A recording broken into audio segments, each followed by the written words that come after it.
Assalamualaikum dan salam sejahtera bersama aku lagi di video aku yang ke-16. Okey, di dalam video kali ini aku akan kongsikan satu lagi perkara yang perlu kamu lakukan kalau kamu ingin menjadi seorang YouTuber yang berjaya dan bermanfaat kepada penonton kamu di YouTube ini. Okey, kita teruskan saja. Okey, fasa ke-16 ya, kamu kena terus belajar. Okey, apa yang kamu kena terus belajar ialah kamu kena terus belajar tentang storytelling, bagaimana cara kamu menyampaikan video kamu supaya penonton lebih bertambah minat untuk menonton video kamu. Okey, lepas tu kamu kena belajar juga psikologi penonton. Bagaimana kamu untuk mempengaruhi penonton kamu supaya mereka sentiasa tertarik menonton video kamu, sekurang-kurangnya menonton video kamu sampai selesai. Okey, yang ketiga kamu kena belajar tentang algoritma YouTube.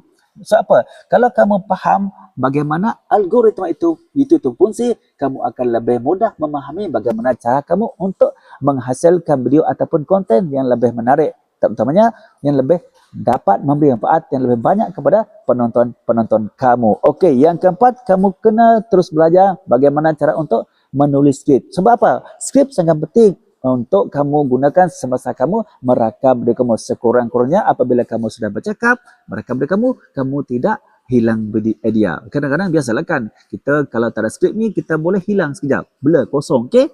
Itu pentingnya kamu kena terus belajar membuat skrip. Lepas tu, kamu belajar pemasaran video kamu macam mana, supaya video kamu ini dapat memberikan impak ataupun faedah yang lain kepada diri kamu sendiri. Okey, perkara kelima, kamu kena belajar dan terus belajar berkaitan dengan penyuntingan ataupun editan. Supaya apa? Supaya video kamu menjadi lebih menarik dan baik, supaya video kamu akan menarik minat penonton kamu supaya menonton video kamu sehingga selesai juga. Okey, dan perkara yang kemarin kamu juga kena sentiasa belajar melakukan analitik. Untuk apa? Ini adalah untuk bertujuan supaya kamu boleh menghasilkan video yang lebih baik di masa akan datang daripada video yang sebelumnya. Sebab dekat analitik tu semua keputusan berkaitan dengan video kamu memang ada terdapat di situ. Okey, jadi sekarang ni kamu kena faham satu perkara iaitu YouTube sentiasa berubah. Jadi kamu sebagai seorang content creator juga perlu terus berkembang dengan cara melakukan belajar perkara-perkara tadi. Ini juga boleh membantu memperkembangkan channel kamu dan memperkembangkan diri kamu sendiri sebagai seorang YouTuber yang berjaya dan bermanfaat dekat YouTube ini. Macam mana? Kalau kamu merasakan perkongsian aku ni dapat membantu menyelesaikan masalah kamu, jangan lupa follow dan share. Okey?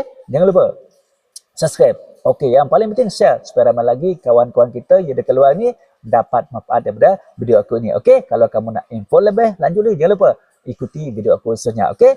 Assalamualaikum, salam sejahtera. Bye bye.